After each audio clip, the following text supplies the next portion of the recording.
Hello and welcome back. This is David from the Personal Finance Squad. We just finished section 2.3, tracking bills with a credit card.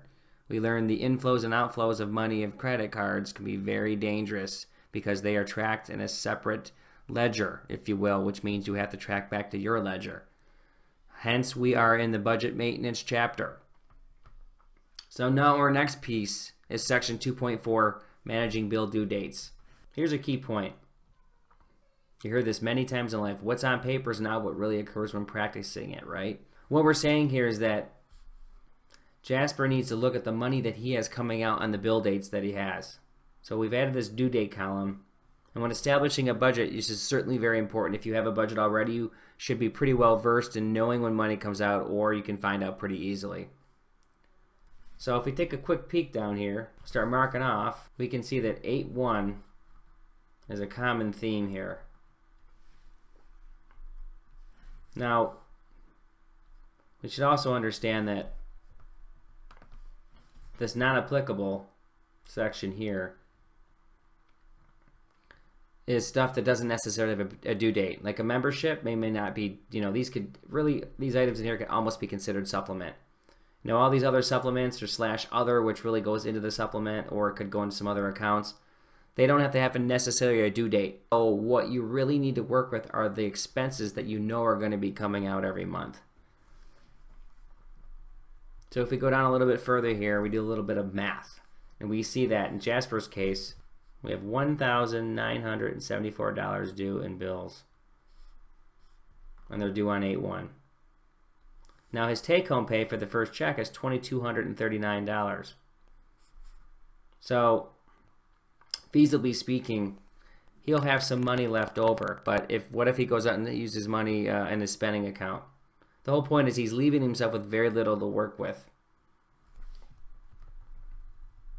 So what we want to point out here is, for terms of this exercise, that Jasper's budget is taken from the premise that it is created from scratch. However, it's important to note that when starting a budget, some of the upfront cash flow may be required to take away money slated for savings, like we've talked about, savings vehicles, in order to have enough cash flow to pay for expenses.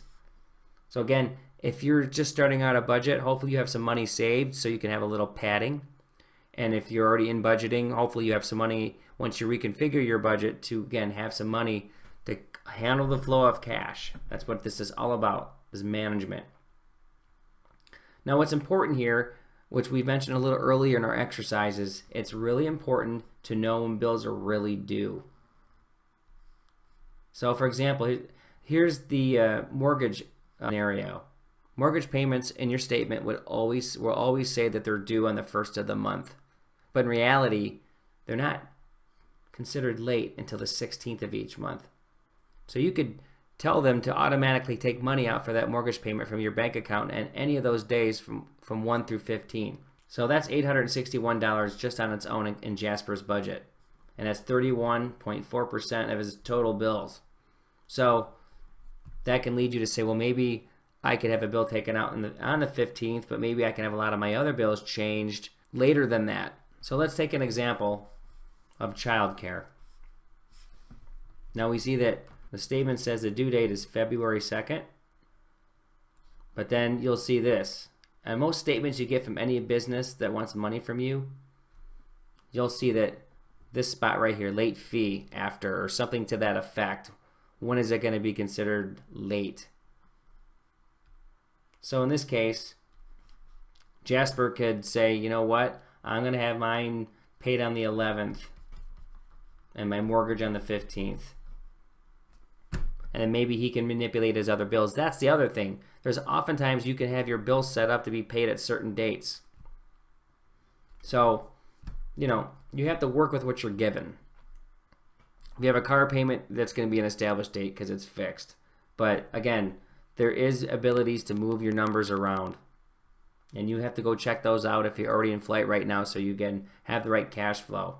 So by performing this analysis that we just went through, the idea again is to leave some breathing room for Jasper to maintain cash flow.